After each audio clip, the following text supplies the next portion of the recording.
Assalamu alaikum students, hope you are fine and practicing continuously. आज का topic है that is gas in liquid solution. ये बहुत ही इंपॉर्टेंट टॉपिक है for CBSE, for JK BOSE, for NEET and JEE advanced. तो please listen to this topic carefully. तो आइए ये टॉपिक स्टार्ट करेंगे. गैस इन लिक्विड सोल्यूशन, देखो इसका मतलब क्या है सिंपल लैंग्वेज में. अगर गैस होगा सल्यूट और लिक्विड होगा, लिक्विड मीन्स वाटर और any other liquid is solvent. Gas in liquid solution means जब कोई गैस होगा सल्यूट और लिक्विड होगा सॉल्वेंट. और कौन लिक्विड? वाटर. तो when a gas solute dissolves in liquid solvent, उसको हम कहते हैं gas in liquid solution. Simple चीज. व्हेन ए गैस या when a gaseous solute dissolves in liquid solvent,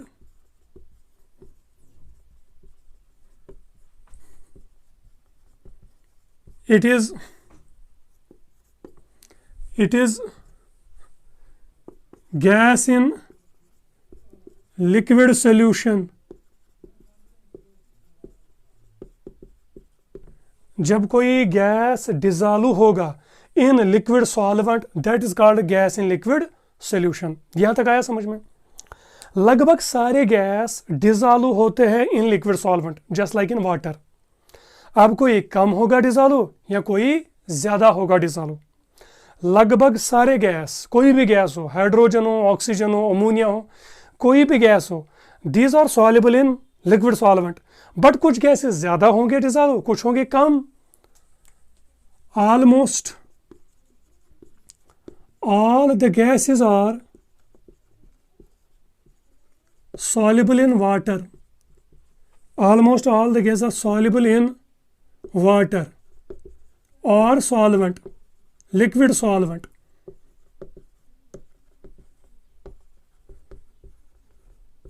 Comma. Some are highly soluble and some are less soluble. लगभग सारे gas dissolve होते हैं, सॉल्युबल होते हैं लिक्विड सॉल्वेंट्स में just like in water. कुछ अब कम होंगे डिजॉल्व, कुछ होंगे ज्यादा डिजॉल्व. यहां तक आया समझ में? Example carbon dioxide dissolved in carbonated drinks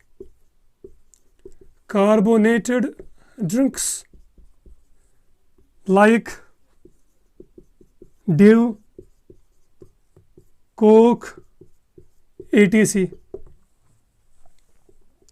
जैसे कार्बन डाइऑक्साइड होता है सॉल्युबल इन कार्बोनेटेड ड्रिंक. जैसे जब आप ढक्कन खुलाते हो ना किसका, पेप्सी का या डिव का, वहां से वो फिजी साउंड आती है ना, गैस निकलता है, that gas is carbon dioxide. आया समझ में? अच्छा. O2 dissolved in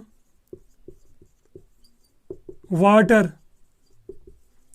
for aquatic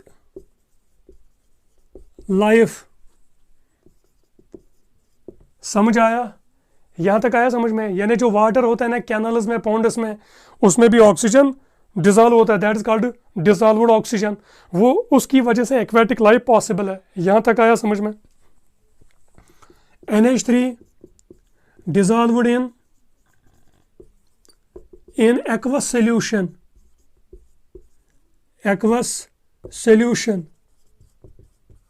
used as cleaners.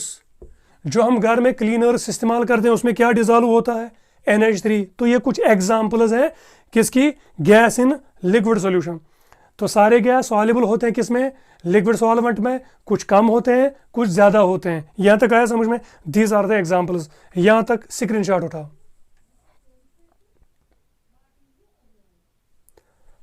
तो क्या हमने डिस्कस किया? जब कोई गैस डिजॉल्व होगा इन liquid solvent that is called gas in liquid solution.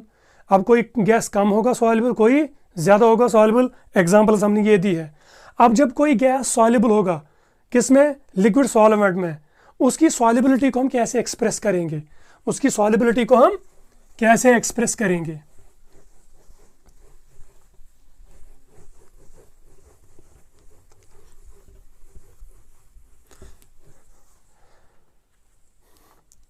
जब कोई गैस डिजॉल्व हो गया किस में, लिक्विड सॉल्युबल में, लिक्विड सॉल्वेंट में, जब कोई गैस किस में डिजॉल्व हो गया, लिक्विड सॉल्वेंट में, अब इसकी सॉल्युबिलिटी को हम कैसे एक्सप्रेस करेंगे, यानी इस गैस की सॉल्युबिलिटी क्या है इस लिक्विड सॉल्वेंट में, तो उसको हम एक्सप्रेस करते हैं bye absorption coefficient.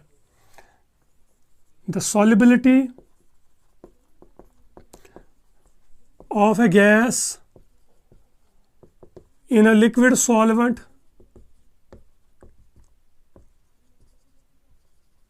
is expressed in terms of absorption coefficient, in terms of absorption coefficient denoted by alpha। यानी किसी गैस की, चाहे हाइड्रोजन हो, हीलियम हो, कार्बन डाइऑक्साइड हो, अमोनिया हो या सल्फर डाइऑक्साइड हो, किसी भी गैस की क्या सॉल्युबिलिटी है इस लिक्विड सॉल्वेंट में, क्या कम होगा सॉल्युबल या ज़्यादा होगा सॉल्युबल, उसको हम कैसे एक्सप्रेस करते हैं, उसको हम एक्सप्रेस करते हैं in terms of absorption coefficient. अब एब्जॉर्प्शन कोफिशिएंट क्या हुआ, देखो क्या होगा। सपोज हमारे पास कोई सॉल्वेंट है और सॉल्वेंट का वॉल्यूम हमारे पास है 1 ml, और यहां पर है सल्यूट गैस, और गैस है हमारे पास सल्यूट, या ना सल्यूट। अब कितने ml ऑफ गैस डिजॉल्व हो गए इन 1 ml of solvent at the temperature experiment, यानी उस एक्सपेरिमेंट के टाइम कोई टेम्परेचर होगा ना, उस टेम्परेचर पे कितने ml गैस डिजॉल्व हो गए इन 1 ml ऑफ सॉल्वेंट, उसको हम क्या कहते हैं, एब्जॉर्प्शन कोफिशिएंट। यहां तक आया समझ में, यानी इस गैस के कितने ml डिजॉल्व हो गए इन 1 ml of solvent at the temperature is called absorption coefficient. तो ये डेफिनेशन लिखो, द वॉल्यूम ऑफ गैस किस में, ml में, dissolved in 1 ml solvent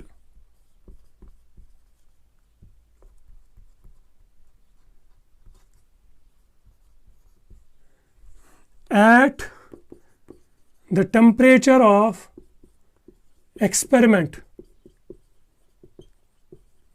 is called absorption coefficient,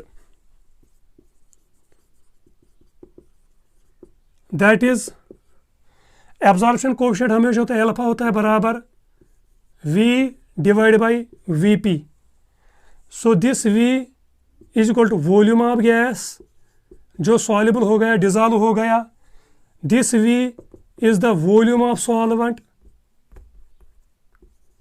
volume of solvent, P is the pressure of gas जो soluble हो गया, dissolve हो गया।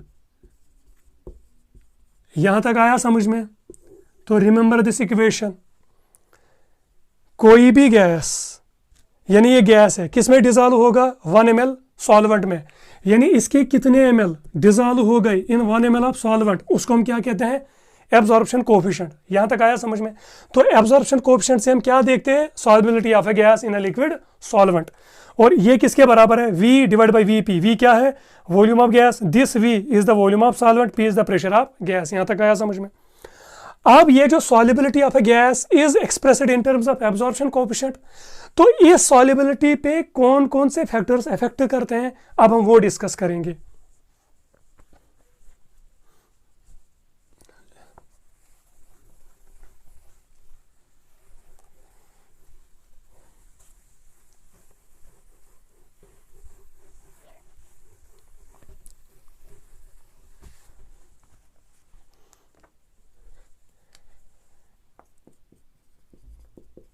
factors affecting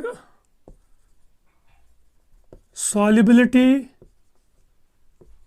of a gas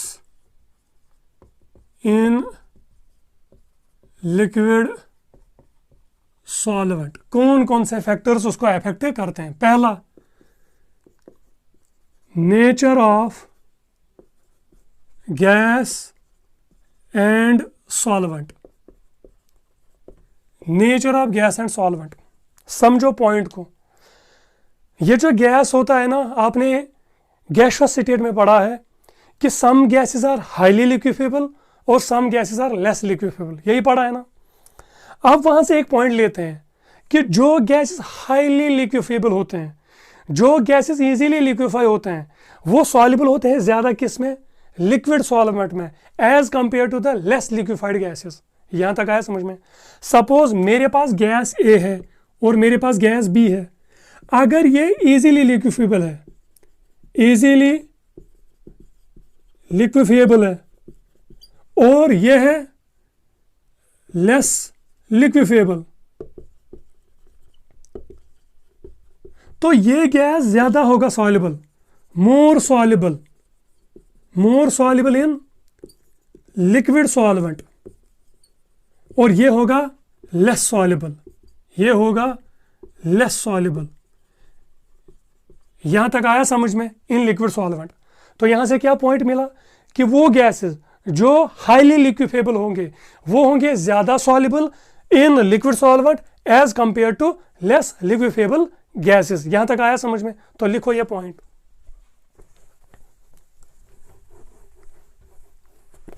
A point, the gases which get us liquefied easily are more soluble in water than less liquefied gases. यानी वो gases जो easily liquefy होंगे वो ज़्यादा डिजॉल्व होंगे, सॉल्युबल होंगे इन वाटर, उन गैसेस के कंपैरिजन में जो लेस लिक्विफाइड होंगे. Example, CO2, NH3 are more soluble than O2, H2. समझ आया? CO2 and NH3 are highly liquefiable, O2 and H2 are less liquefiable. यहां तक आया समझ में? यह आया समझ में? अब जो गैसेस इजीली लिक्विफाई होंगे वो ज़्यादा सॉल्युबल होंगे as compare to less liquefiable gases. तो ये इजीली लिक्विफेबल है, ये लेस लिक्विफेबल गैसेस है. यानी ये these get easily liquefied, these are tough to liquefy. यहां तक आया समझ में? और एक पॉइंट, जो गैसेस रिएक्ट करते हैं विद वाटर, जो गैसेस रिएक्ट करेंगे with water, these are highly soluble than the gases which don't react with water. B point, the gases which react with water are more soluble than the gases which do not react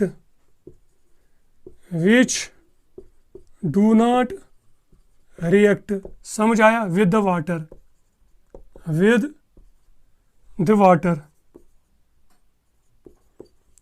यहां तक आया समझ में? Example CO2, अच्छा CO2, NH3, HCl react with water, so highly soluble in water, so highly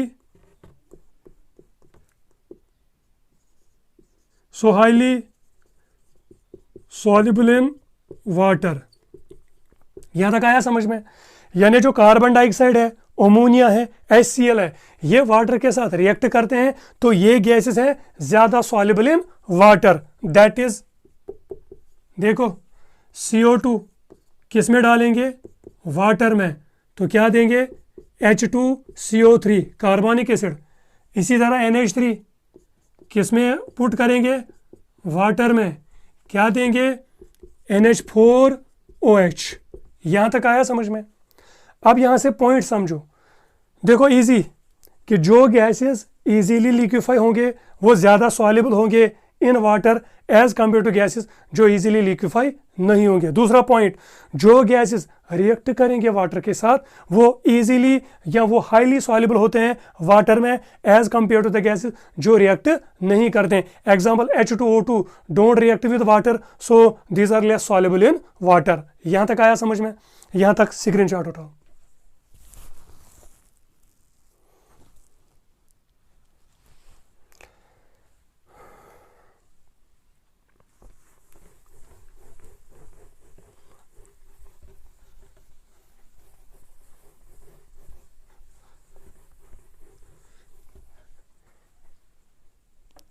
एक note लिखो, note,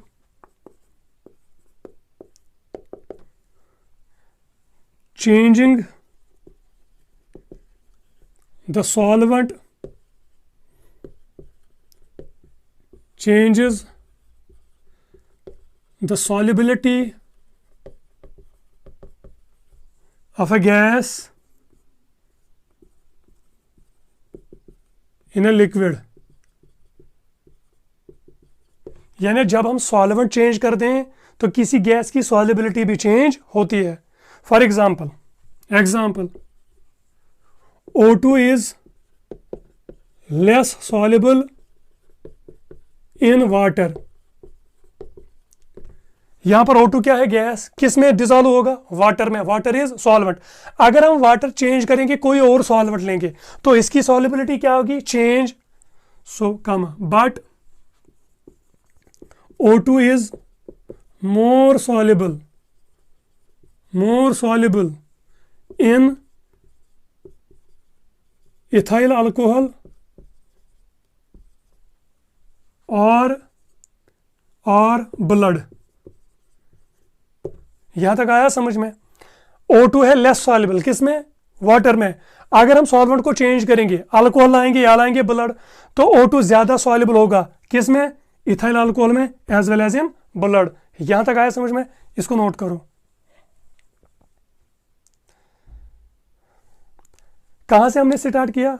कि जब एक गैस डिसॉल्व होगा किसी लिक्विड सॉल्वेंट में, that is called gas in liquid solution. सारे गैस सॉल्युबल होते हैं किस में? लिक्विड सॉल्वेंट में। कोई गैस कम होगा सॉल्युबल, कोई होगा ज्यादा सॉल्युबल। तो ये जो कोई गैस हुआ ना डिसॉल्व, किस में? लिक्विड सॉल्वेंट में, that is also called solubility. तो किसी गैस की सॉल्युबिलिटी को हम कैसे एक्सप्रेस करते हैं लिक्विड सॉल्वेंट? एब्जॉर्प्शन कोएफिशिएंट में। यानी कितना वॉल्यूम ऑफ गैस, कितने ml ऑफ गैस डिसॉल्व हो गए 1 ml of liquid solvent, that is called solubility, that is called absorption coefficient. और सॉल्युबिलिटी ऑफ ए गैस किन फैक्टर्स पे डिपेंड करती है, किन से इफेक्ट होते हैं? पहला है nature of gas and solvent. Nature of gas and solvent, वो गैसेस जो इजीली लिक्विफाई होंगे वो ज़्यादा सॉल्युबल होंगे देन द गैसेस जो इजीली लिक्विफाई नहीं होंगे। और एक पॉइंट, जो गैसेस रिएक्ट करेंगे विद वाटर वो ज़्यादा सॉल्युबल होंगे एज कंपेयर टू गैसेस जो रिएक्ट नहीं करेंगे। और ये पॉइंट हमने बोला कि अगर हम सॉल्वेंट चेंज करेंगे, solubility of a gas in the solvent also changes. Example O2 is less soluble in water, और यही O2 ज़्यादा सॉल्युबल है किस में? इथाइल अल्कोहल और ब्लड में। यहां तक समझ आया? यहां तक समझ आया? अब दूसरा फैक्टर हम डिस्कस करेंगे, इसको नोट करो।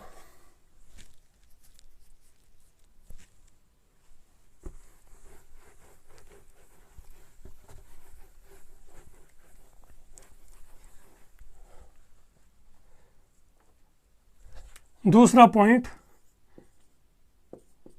Effect of temperature. Effect of temperature easy point है। जब भी कोई गैस, हमने ये गैस लिया, किस में डाला? लिक्विड सॉल्वेंट में। देखो ये लिक्विड सॉल्वेंट है या वाटर है, हम कोई गैस लेंगे, किसमें डिजॉल्व करेंगे, इस लिक्विड सॉल्वेंट में। जब भी ये गैस डिजॉल्व किसमें होता है, लिक्विड सॉल्वेंट में, तो यहां से हीट निकलती है, heat, del H is negative, heat निकलती है, means it's an exothermic process, is an exothermic process. So यहां पर क्या मिला हमें कि the dissolution of a gas in a liquid solvent is an exothermic process. So the dissolution of a gas in a liquid solvent is an exothermic process. That is del H is equal to negative. यही है ना, ये मतलब है ना इसका कि जब भी कोई गैस किस में डिजॉल्व होगा, लिक्विड सॉल्वेंट में, वहां से हीट रिलीज होती है। समझ आया? अच्छा, जब इस सिस्टम से हीट रिलीज हो गई तो टेम्परेचर क्या होगा इस सिस्टम का? देखो, इसके पास हीट थी, इसने रिलीज की हीट, हीट बाहर गई। जब हीट रिलीज हो गई तो इस सिस्टम का टेम्परेचर क्या हो गया? डिक्रीज हो गया। तो टेम्परेचर डिक्रीजेस। समझ आया? यहां तक आया समझ में? इसका मतलब है कि decrease in temperature favour solubility of a gas in a liquid. क्योंकि जब यहां से हीट निकली ना, सिस्टम का टेम्परेचर क्या होगा? डिक्रीज। तभी तो गैस इसमें ट्रैप हुआ ना, तभी तो गैस इसमें डिसॉल्व हो गया ना। तो इसका मतलब है कि lower temperature favours dissolution of a gas in a liquid. तो लिखो ये पॉइंट,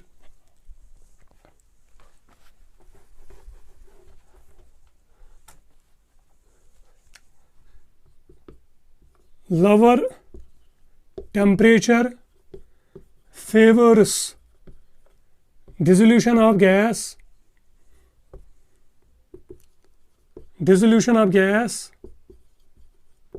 in a liquid।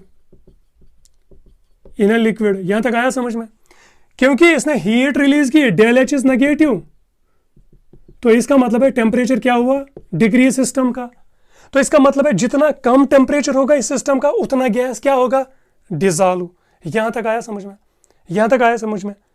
अब अगर टेम्परेचर इंक्रीज हुआ तो इक्विलिब्रियम होगा ना, शिफ्ट लेफ्ट साइड में। So increase in temperature decrease solubility of a gas in liquid. तो increase in temperature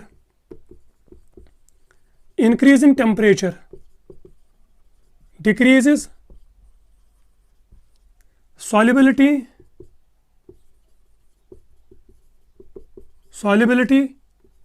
of a gas in a liquid। ये आया समझ में? यहां तक आया समझ में?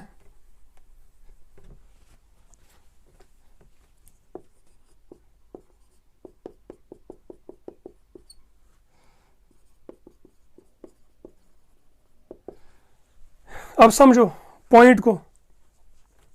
जब भी एक गैस किस में डिसॉल्व हुआ? वाटर में। हीट क्या हो गई? Release, del H is negative, तो टेम्परेचर क्या हुआ? Decrease. So decrease in temperature favour solubility of a gas in liquid. तो जितना कम टेम्परेचर होगा उतना गैस ज्यादा ये डिसॉल्व होगा। अब अगर हम टेम्परेचर क्या करेंगे? अगर हम टेम्परेचर ज्यादा करेंगे तो सॉल्युबिलिटी क्या होगी? कम होगी। इसीलिए जब भी हम वाटर को क्या करते हैं, हीट किसी कंटेनर में, वहां से निकलते हैं ना bubbles of oxygen.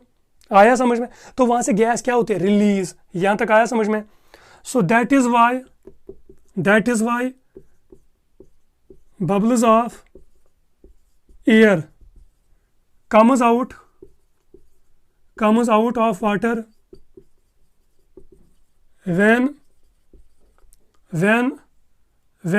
water is under flame। और चलो यहां तक आया समझ में? यहां तक आया समझ में?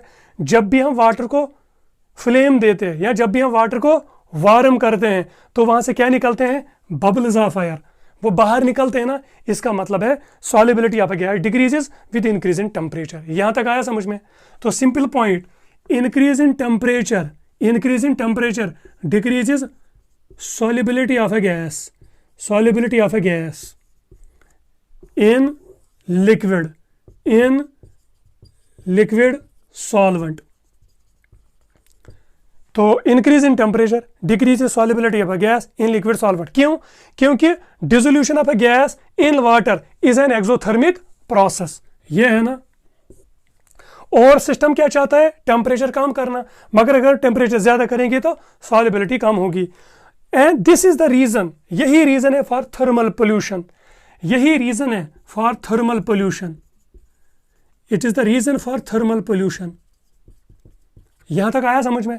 इसी की वजह से जब भी इंडस्ट्री से हॉट वाटर जाता है, किस में? किसी कैनल में, किसी सी में या किसी बड़े रिवर में, तो वहां से ऑक्सीजन वापस निकलता है ना, क्योंकि टेम्परेचर इंक्रीज हुआ. तो इसी की वजह से थर्मल पोल्यूशन होती है. जो एक्वेटिक लाइफ होती है वो डेड होती है. यहां तक आया समझ में?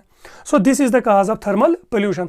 जब भी किसी इंडस्ट्री से हॉट वाटर, हॉट केमिकल जाते हैं किसी रिवर में, जब टेम्परेचर इंक्रीज होगा तो वहां से ऑक्सीजन बाहर निकलेगा और जो एक्वेटिक लाइफ है उनकी रेस्पिरेशन नहीं होगी, वो डेड होंगे. सो इसकी वजह से एक्वेटिक लाइफ खतरे में पड़ेगी. यहां तक आया समझ में?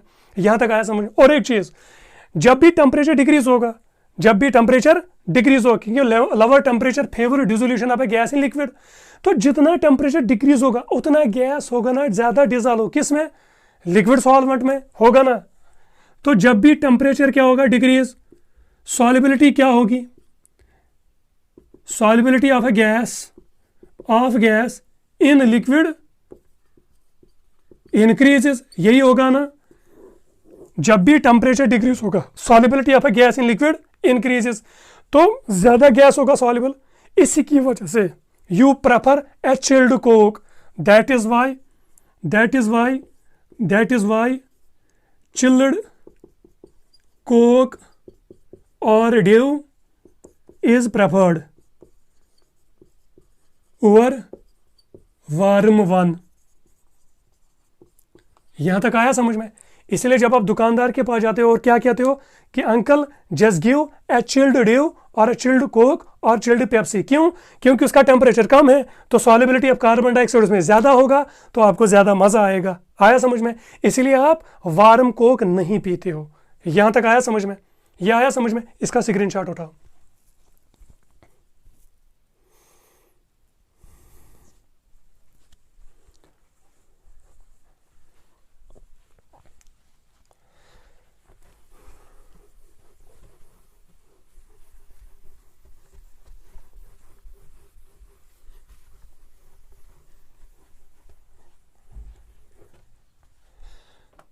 अब जब कोई गैस डिसॉल्व हो गया किसमें? किसी सॉल्वेंट में, exothermic process, del H is negative. और टेम्परेचर क्या होना चाहिए? टेम्परेचर मस्ट बी लो. ये पॉइंट, टेम्परेचर मस्ट बी लो. आया समझ में? जितना कम टेम्परेचर होगा उतना ज्यादा गैस डिसॉल्व होगा. किसमें? उतना ज्यादा गैस डिसॉल्व होगा लिक्विड सॉल्वेंट में. तो फेवर्स, ये दोनों फेवर करते हैं. Favours more solubility of a gas in a liquid solvent or water. समझ आया? So lower temperature favors the solubility of a gas in a liquid solvent. यहां तक समझ आया? अब जब कोई गैस डिसॉल्व किस में हुआ? वाटर में. अभी आप देखोगे ये ऑक्सीजन होता है ना easily dissolve in liquid water. अभी भी है ना कैनल्स में या रिवर्स के पानी में है ना डिसॉल्व्ड ऑक्सीजन, है कि नहीं? तो dissolution of a gas in a liquid solvent is a spontaneous process. ये पॉइंट लिखो. Dissolution of a gas in a liquid solvent or water is a spontaneous process.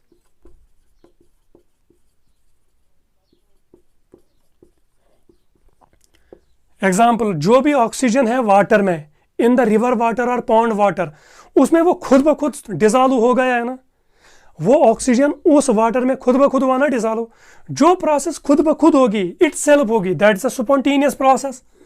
That is, जो भी spontaneous process होगी, that is del G is equal to negative. For a spontaneous process, del G must be negative. यहां तक आया समझ में? यानी जब भी कोई गैस डिसॉल्व होता है लिक्विड वाटर में, यानी वाटर में, that is a spontaneous process, mean del G is equal to negative. यहां तक आया समझ में? अब del G किसके बराबर है? del G is equal to del H minus T del S, यही है ना? del G is equal to del H minus T del S। मगर del H क्या है? नेगेटिव। तो अगर del H नेगेटिव होगा तो ये भी क्या होगा? Negative. So del H is equal to negative favours solubility of a gas. Solubility of a gas ये फेवर करती है, यानी del H favours solubility of a gas in liquid solvent. अब समझो, यहां तक आया समझ में? ये बाहर गैस था कि नहीं? यह गैस था, गैस था, गैस था। अब आपको पता है कि गैस मूव्स रैंडमली। उतनी रैंडमाइजेशन लिक्विड में नहीं होती है ना सॉलिड में होती है। सबसे ज्यादा रैंडम मूवमेंट किसकी होती है? गैस की। फिर किसकी होती है? लिक्विड की। फिर सबसे कम किसकी होती है? सॉलिड। तो गैस की रैंडमाइजेशन ज्यादा होती है as compare to liquid, as compare to solid. यही है ना? यही है। चलो ये पॉइंट मैं यहां से हटाऊंगा। यहां तक आया समझ में? यानी गैस की रेंडमाइजेशन ज्यादा होती है as compare to liquid, as compare to solid. तो हम ऐसे करेंगे, रेंडमाइजेशन डिक्रीजेस ऐसे। रेंडमाइजेशन आल्सो मीन्स एंट्रोपी, और एंट्रोपी मीन्स del S। सबसे ज्यादा एंट्रोपी किसकी है? गैस की। उससे कम किसकी है? लिक्विड की। उससे कम किसकी है? सॉलिड की। यहां तक आया समझ में? अब जब गैस किस में डिसॉल्व हो गया? लिक्विड सॉल्वेंट में। ये यहां पर ट्रैप होगा ना। अभी तो ये बाहर करता था मूवमेंट इधर और उधर, जब ये लिक्विड सॉल्वेंट में आ गया तो ये क्या हो गया? ट्रैप हो गया। यानी क्या उसकी मूवमेंट कम हो गई या ज्यादा हो गई? ये जब ट्रैप हो गया तो इसकी मूवमेंट कम हो गई, तो इसकी रेंडमाइजेशन डिक्रीज हो गई, यानी एंट्रोपी डिक्रीज हो गई। ENTROPY, entropy del S decreases. So when a gas dissolves in liquid solvent, its entropy decreases. यहां तक आया समझ में? जब ये डिक्रीज होगा मीनस नेगेटिव आएगा। नेगेटिव इंटू नेगेटिव क्या हुआ? पॉजिटिव। उससे ये क्या निकलेगा? पॉजिटिव। तो ये पॉइंट लिखो, लिखो ये पॉइंट, यहां पर ये पॉइंट लिखो। यहां तक पहले स्क्रीनशॉट उठाओ। अब लिखो point.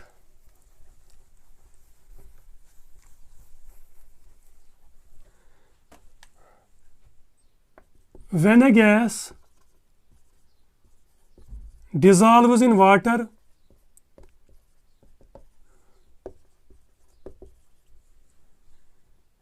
it gets trapped, so its entropy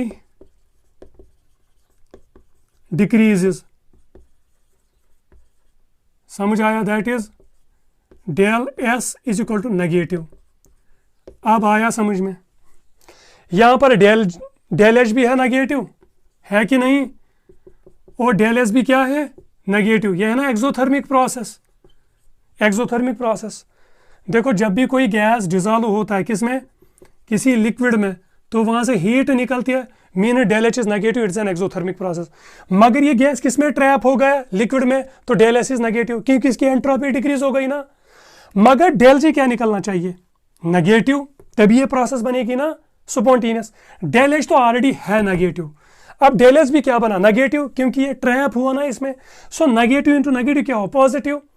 तो जब ये पॉजिटिव बनेगा, ये टर्म फेवर नहीं करेगी। यहां तक आया समझ में? तो कौन सी फैक्टर फेवर करेगी? del H is equal to negative. यहां तक आया समझ में? So we can say del H favours, del H favours, मगर T del S it is unfavourable. समझ आया? क्योंकि ये सारी टर्म बनेगी ना पॉजिटिव, क्योंकि ये है negative. Negative negative are positive.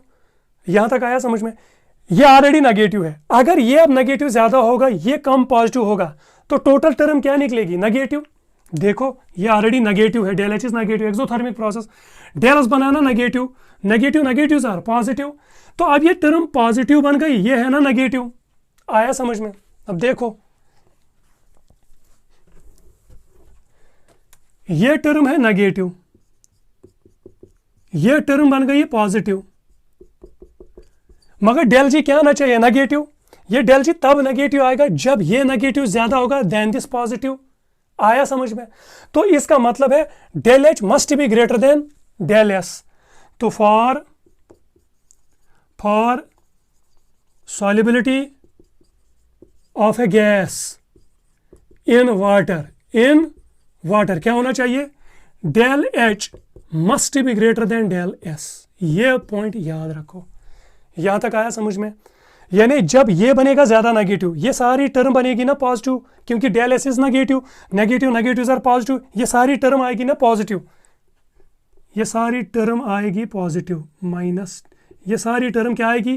Positive, क्योंकि डेल एस बनाना खुद negative, negative negative are positive, ये डेल एच है नेगेटिव। सो अगर ये ज़्यादा नेगेटिव होगी, ये कम पॉजिटिव होगा, तो सारी टर्म क्या निकलेगी? Negative. So del H must be del H more negative,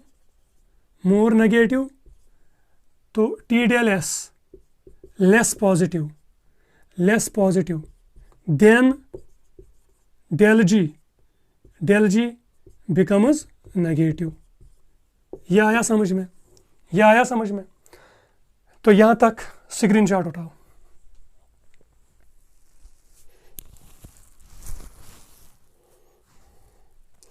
अब देखो, हमने बोला कि जब गैस डिजॉल्व होता है लिक्विड सॉल्वेंट में, that is an exothermic process. Exothermic process means del H is negative. तो सिस्टम का टेम्परेचर डिक्रीज हुआ, अगर हम टेम्परेचर इंक्रीज करेंगे तो गैस लेस सॉल्युबल होगा, that is why bubbles come out whenever we give heat to the water, and that is the cause of thermal pollution also. इसलिए जब temperature decrease होगा तो गैस ज़्यादा soluble होगा, किसमें? लिक्विड सॉल्वेंट में। That is why we prefer chilled Coke और chilled Dew. अब और एक पॉइंट है कि जब भी कोई गैस डिजॉल्व किस में हुआ? लिक्विड सॉल्वेंट में, ये बन गई ना solution, it's a spontaneous process, means del G is negative. अब डेल जी नेगेटिव होगा, मगर जब ये गैस ट्रैप हुआ उसमें, तो इसकी एंट्रोपी हो गई ना नेगेटिव। अब ये डेल जी कैसे नेगेटिव बनेगा? डेल एच ज्यादा नेगेटिव होना चाहिए और टी डेल एस कम पॉजिटिव होना चाहिए, क्योंकि del S is negative are positive. जब ये कम पॉजिटिव होगा, ये ज्यादा नेगेटिव होगा, तो then del G will be negative and process will be spontaneous. तो तब वो कब नेगेटिव होगा? जब डेल एच ग्रेटर देन होगा डेल एस। यहां तक आया समझ में? यहां तक सारा आया समझ में? तो अब हम और एक फैक्टर पढ़ेंगे, effect of pressure.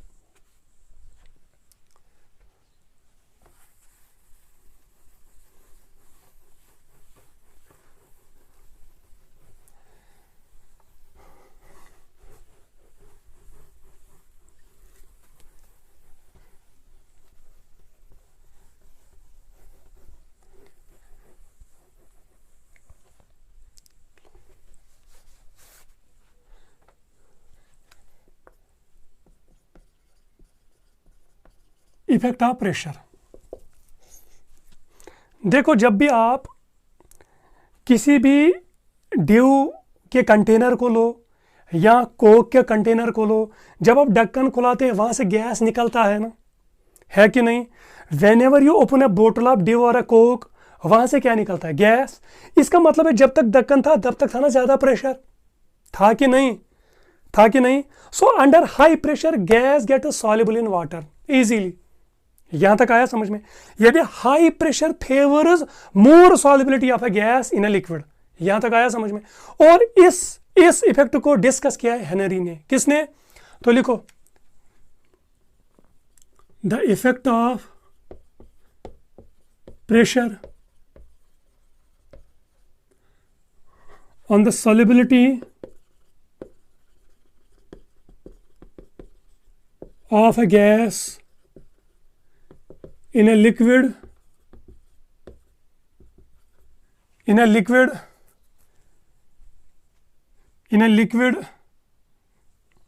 the effect of pressure on the solubility of a gas in a liquid is studied through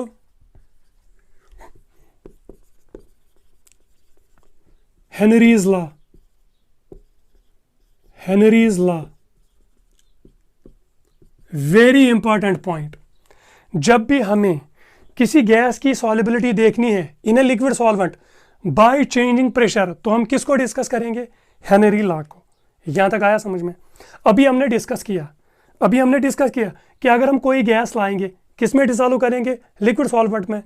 तो जब हम बोतल का ढक्कन खुलाते हैं, किसी कोक का या किसी ड्यू का या किसी पेप्सी का, जब भी हम उसका ढक्कन खुलाते हैं वहां से गैस निकलता है ना बाहर।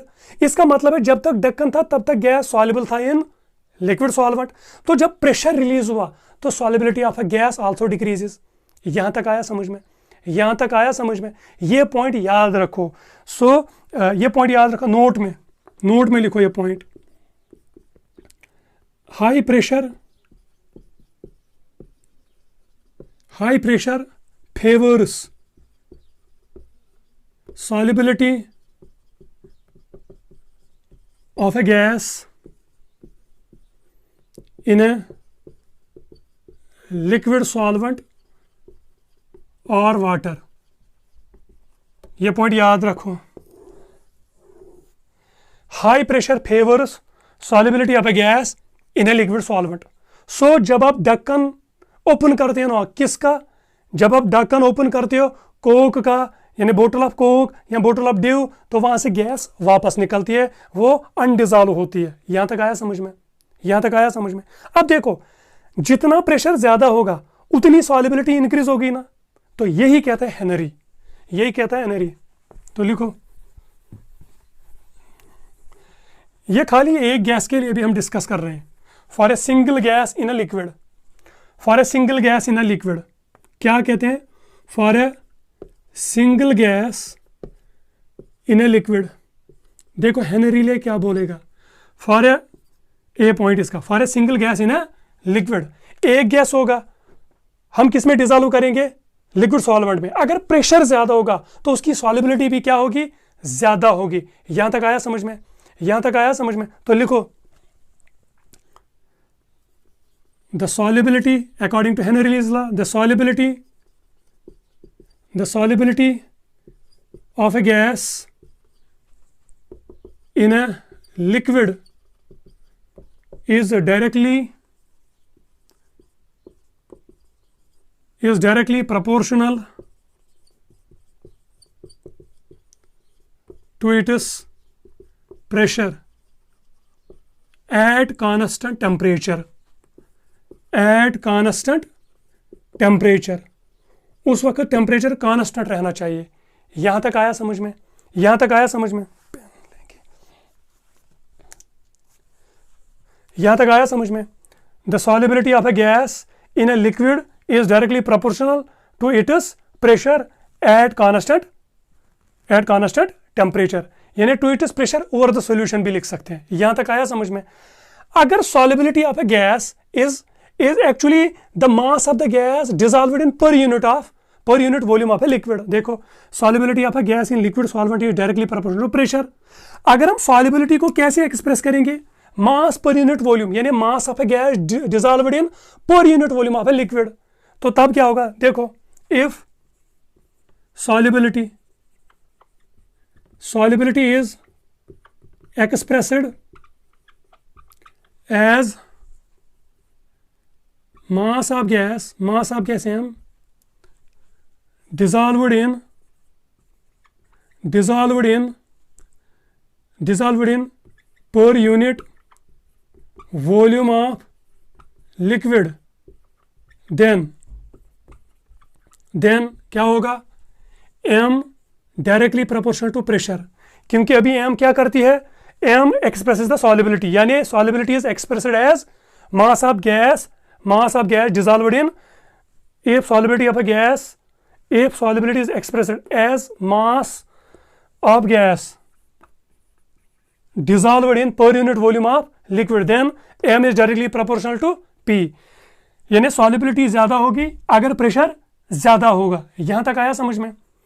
तो इसके बदले में s भी लिख सकते हैं, क्योंकि we have expressed solubility as mass of gas dissolved in per unit volume of liquid।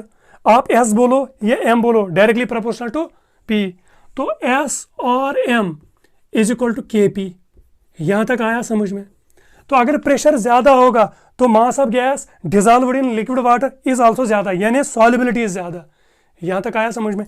इनके दरमियान है ना लीनियर रिलेशन, तो इनके दरमियान ये ग्राफ आएगी।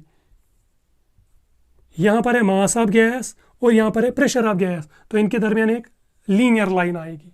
यहां तक आया समझ में? ये आया समझ में? तो m is equal to K P. यहां तक आया समझ में? तो यहां तक स्क्रीनशॉट उठाओ।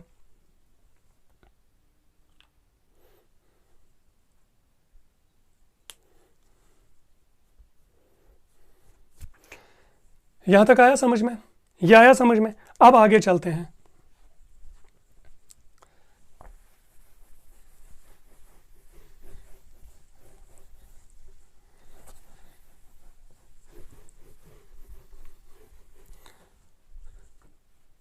So this is the mass of gas dissolved in per unit volume of liquid.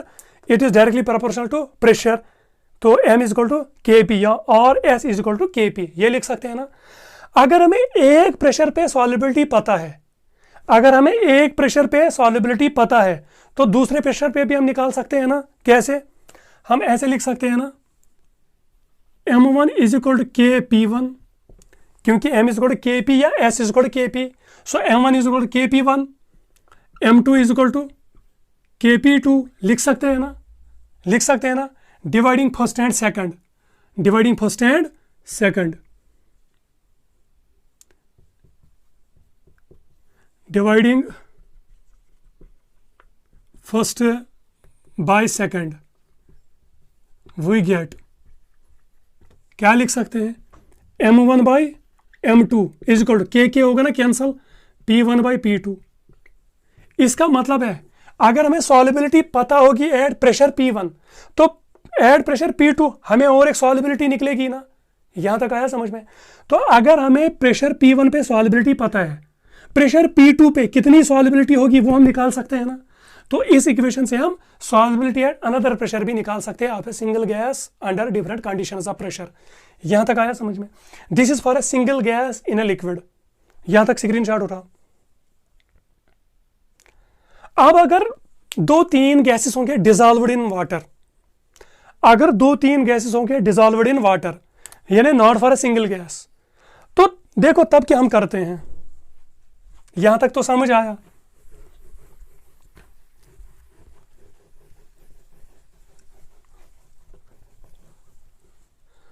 For a single gas हमें ये इक्वेशन मिली, एस और M is equal to K P, यही मिली ना। और m1 by m2 is equal to p1 by p2, यानी this is for single gas. जब एक सिंगल गैस डिजॉल्व होगा किसमें? वाटर में। अब अगर 2-4 गैसेस होंगे वो किस में डिजॉल्व होंगे?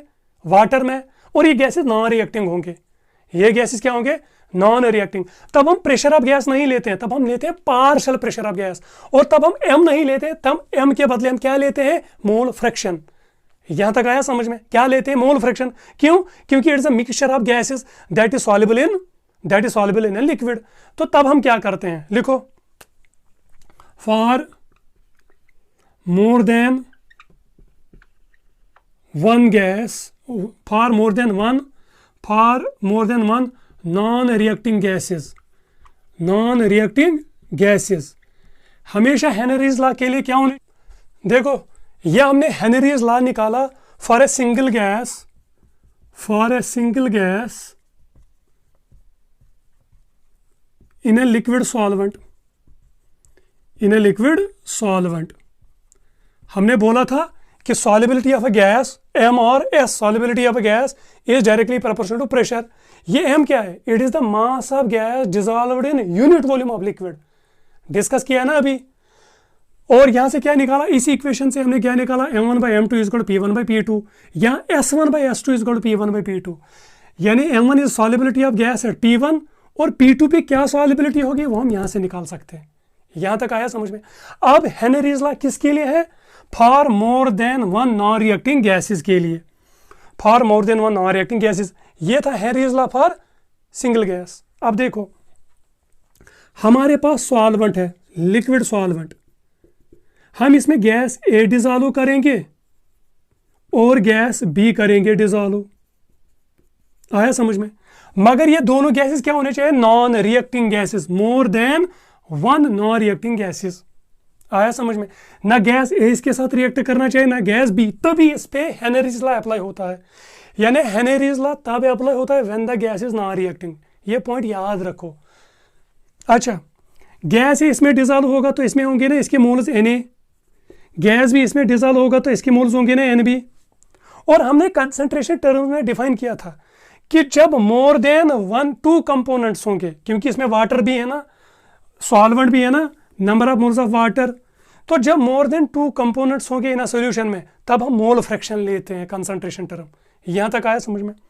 आप समझो, Na is the number of moles of A, इसकी मोल फ्रैक्शन बनेगी ना काई ए, इसकी मोल फ्रैक्शन बनेगी ना काई बी, है कि नहीं? अच्छा, काई ए कब निकलेगा ज्यादा? जब Na ज्यादा होगा, क्योंकि काई ए है ना बराबर number of moles of A divide by total moles of solution. यही है कि नहीं? यानी ये ज्यादा निकलेगा जब नंबर ऑफ मोल्स ऑफ ए ज्यादा होगा। इसी तरह काई बी तब ज्यादा निकलेगा जब number of moles of B ज्यादा होंगे, तो उस वक्त chi B equal to NB by Na plus NB। आया समझ में? अब समझो, अगर किसी गैस के मोल फ्रैक्शन यहां ज्यादा होगी, उसके मोल्स भी होंगे ना ज्यादा, इसका मतलब है उस गैस का पार्शियल प्रेशर भी क्या होगा? ज्यादा। अब समझो, नॉन रिएक्टिंग गैसेस जब होते थे ना गैसियस मिक्सचर में, जब हम Dalton's law partial pressure discuss करते थे, Dalton's law of partial pressures जब हम डिस्कस करते थे, हम कहते थे P total is equal to partial pressure of gas A plus partial pressure of gas B. यही कहते थे ना। और ये दोनों गैसेस होते थे नॉन रिएक्टिंग, होते थे कि नहीं? और इस गैस का प्रेशर इस गैस के प्रेशर पे इफेक्ट नहीं डालता है, और इस गैस का पार्शियल प्रेशर इस गैस के पार्शियल प्रेशर पे इफेक्ट नहीं डालता। यहां तक आपने पढ़ा है ना? वही कॉन्सेप्ट यहां पर इस्तेमाल करो। अगर इसके मोल फ्रैक्शन ज्यादा होगा, किसके? किसी गैस का मोल फ्रैक्शन ज्यादा होगा, उसके नंबर ऑफ मोल्स भी उसमें ज्यादा होंगे ना, उसका पार्शियल प्रेशर भी ज्यादा होगा ना। तो अगर किसी गैस के मोल फ्रैक्शन ज्यादा होंगे, मोल फ्रैक्शन इज सॉल्युबिलिटी। यहां पर हम देखो, ये याद रखो यहां पर point, solubility of a gas is expressed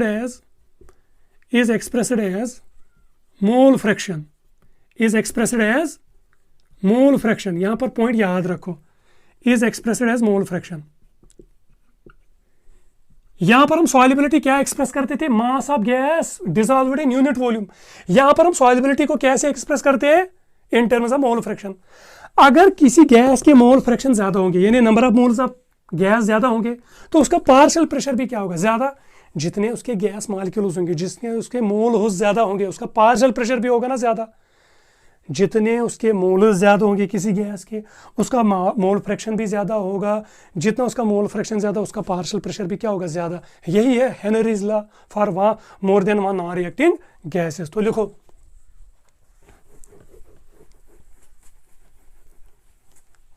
according to Henry's law,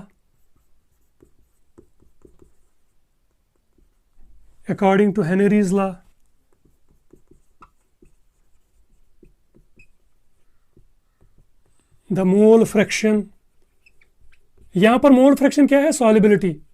यानी मोल फ्रैक्शन एक्सप्रेस क्या करती है? Solubility. The mole fraction of a gas in a liquid solvent or water is directly proportional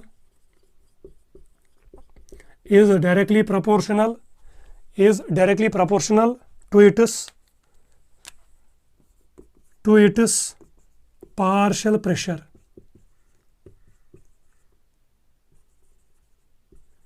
समझ आया? जितना प्रेशर ज्यादा होगा उतनी सॉल्युबिलिटी ज्यादा होगी, मोल फ्रैक्शन जितना ज्यादा होगा उतना प्रेशर भी होगा ना ज्यादा। तो that is chi gas, mole fraction of gas is directly proportional to partial pressure of gas. कहेंगे ना, जब मोल फ्रैक्शन ज्यादा होंगे तो पार्शियल प्रेशर भी ज्यादा होगा ना। तो काई जी is equal to K P G. समझ आया? इसको डैश करो। ये डैश हमें दिखाता है मिक्सचर ऑफ गैसेस, यहाँ पर है सिंगल गैस। यहाँ तक आया समझ में? यह आया समझ में? यहाँ तक लिखो। अब क्या बनेगा? अब अगर हमें पी जी निकालना होगा, P G is equal to, ये क्या आएगा ना नीचे, ये बनेगा 1/k डैश और क्या बनेगा काई जी, पी इज इक्वल टू काई जी, पी इज इक्वल टू काई जी, ये के आएगा ना नीचे, ये बनेगा ना 1/k डैश। आया समझ में? तो partial pressure of gas, sorry, so partial pressure of gas is equal to K H, so 1/k dash is called kh chi g, so this kh is called Henry's constant, Henry's constant। समझ आया? for a gas at a particular temperature it is constant, for a gas at a particular temperature it is constant, for different gases it is different। यहाँ तक आया समझ में? यह आया समझ में? तो अगर किसी गैस के मोल फ्रैक्शन ज़्यादा होंगे किसी लिक्विड सॉल्वेंट में, उसका पार्शियल प्रेशर क्या होगा? ज़्यादा। यहाँ तक आया समझ में? तो ये इक्वेशन यहाँ से निकली। यहाँ तक आया समझ में? तो ये स्क्रीनशॉट उठाओ।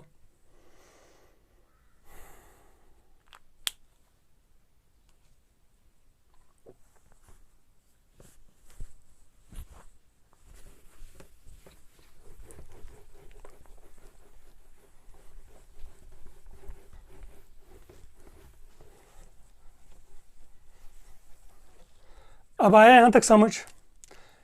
ये है सिंगल गैस के लिए, and for a mixture of non reacting gases in a liquid वो क्या आया? P gas is equal to K H chi ji.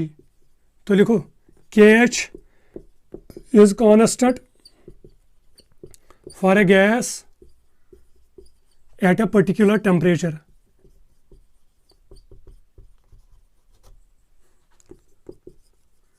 Henrys law के लिए हमेशा टेम्परेचर क्या होना चाहिए? Constant.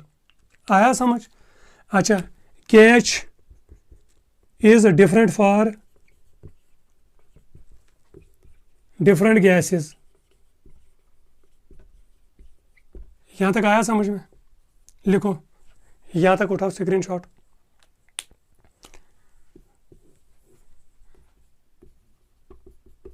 Mixture of non-reacting gases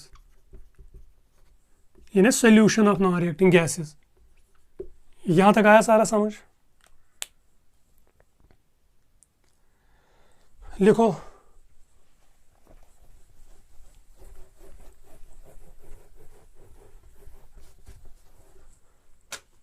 conditions for Henry's law, Henry's law। लिखो कंडीशंस फॉर हेनरीज लॉ। पहली condition, the pressure must not be too high. दूसरा, the temperature must not be too लो।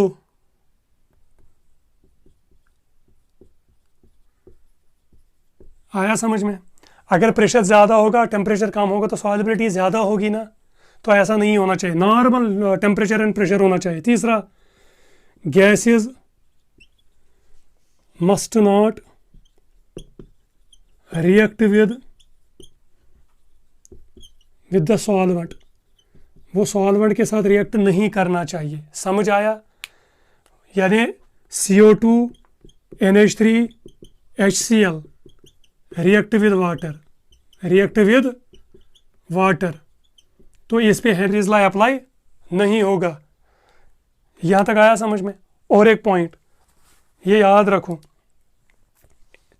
अच्छा, O2 is less soluble in water but highly soluble in blood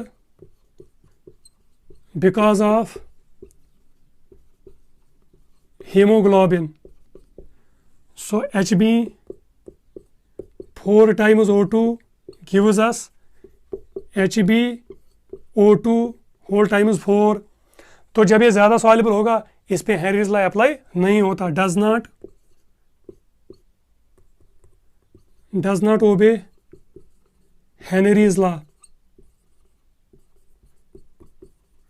यहां तक screenshot उठाओ।